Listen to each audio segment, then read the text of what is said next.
Hello guys! Hello Virgo! Welcome dito sa aking channel, Kapalaran 888. Virgo, alamin natin kung anong messages, vibration, kabay, energy from April 1 hanggang April 15 of 2025.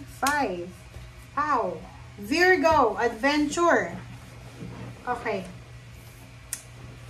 First card natin is adventure, sinasabi ng baraha. There to do things differently. Manifest your travel dreams. Wow. Move to a new location. So Virgo, for the month of April, sinasabi sa'yo ng barahan na try mo daw na maging iba. Huwag kang sumunod sa agos ng buhay. Kung ano yung uso, kung ano yung trend ngayon, huwag mong susundin yon. Dito sinasabi na mag-manifest ka daw ng travel dreams mo. Like yung, ano ba yung country na gusto mong puntahan? Ano ba yung gusto mong tirahan? Parang ganon. Company na gusto mong pagtrabahuhan. Trabahong gusto mong gawin. Parang ganon. So, dito sinasabi na kung gusto mo daw ng pagbabago, move to a new location. Or may possibilities na lumipat ka ng lugar. Or pwedeng may possibilities na aalis ka sa lugar kung nasaan ka ngayon para maghanap ng trabaho sa mas malayang lugar. Parang ganun. Adventure. Huwag kang matakot, Virgo. Mag-adventure. Oh, sorry.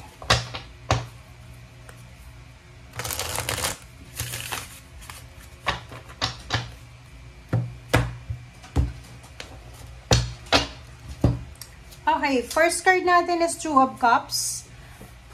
Two of Cups, nakikita ko sa'yo dito na if you're single, Virgo, posibleng makatagpo ka ng relationship if you're traveling, diba?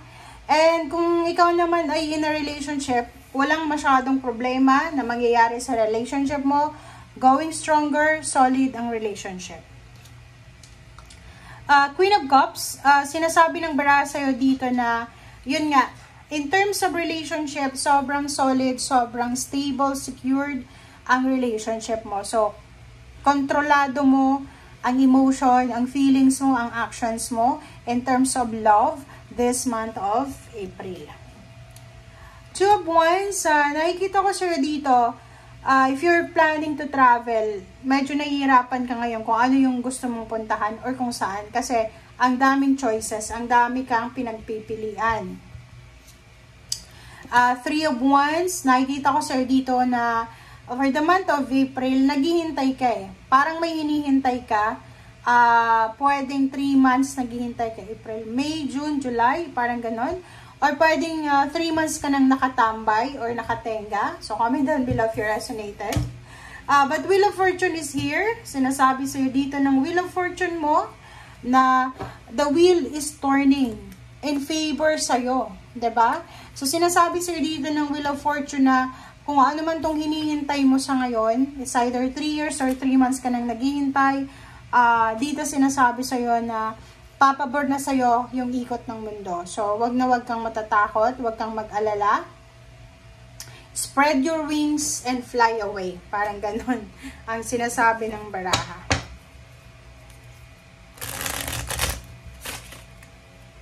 Okay. Wait lang guys.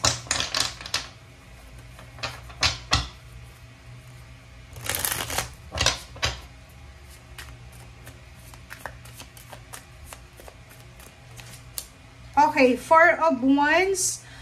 Four of Wands, so since it's April, it's 4 din. So 44, it's 8. Sinasabi ng baraha na in terms of relationship, in terms of family, in terms of friends, stable na stable siya. Maraming rason para i-celebrate kung ano man ang i-celebrate mo sa loob ng pamilya. Pwedeng housewarming, house blessing, reunion, travel together with the family. Pwede naman ditong may mga emotional problems kayo, family problems na posibleng masettle nyo na sa this month of April. Okay. So, reverse yung the Empress. So, nakikita ko sir dito, wala kang masyadong plano para sa sarili mo sa ngayon. Especially kung ikaw ay babae. Comment down below yung mga babae dyan na Virgo, kasi parang nakikita natin, wala kayong masyadong plano na gawin this month of April regarding sa sarili mo. Parang yung plano mo is para sa pamilya, ay yung plano mo para sa sarili mo is nakahang siya. So, comment down below if you resonated. Okay? Kasi nakikita ko sa'yo dito, masyadong focus ka sa ibang tao. And nakakalimutan mo na ba may sarili ka din nakagustuhan or gusto sa buhay. Okay? Mayroon dito, yun nga, yung plano mo is yung pagta-travel. Gusto mong lumipat ng lugar, mag-travel para maghanap ng trabaho siguro. But ang problema dito is hindi mo pa sigurado. Kasi parang ang daming choices or daming options na pinagpipilian, so hindi mo alam kung ano yung sigurado. So itong Temperance, sinasabi na habang hindi pa sigurado sa ngayon, be patient. And yun, relax lang muna. Okay, wag masyadong hard sa sarili. Yun yung sinasabi sa'yo, napaka-hard mo sa sarili mo eh. Kasi etong Empress na to is parang ano siya eh.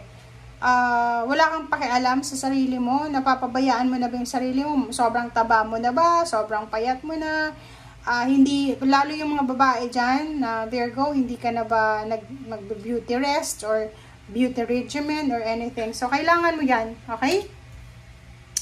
Okay, so dito naman, sinasabi ng baraha sa'yo, ang daming offers, ang daming possibilities ng financial success or financial gains. Ang problema dito is, medyo nawawalan ka ng interest. Medyo nawawalan ka ng interest sa ngayon in focus. Kasi parang nakikita mo yung mundo na, like yung halimbawa, nag-a-apply ka ng trabaho, hirap na hirap ka sa pag-a-apply, parang feeling mo, siguro kailangan ko munang maghintay, kailangan ko munang iposto, or kailangan ko munang, kung ano yung kailangan mo muna, parang ganon. So, nakikita ko sa iyo dito na may kailangan kang pag-isipan talaga. Okay?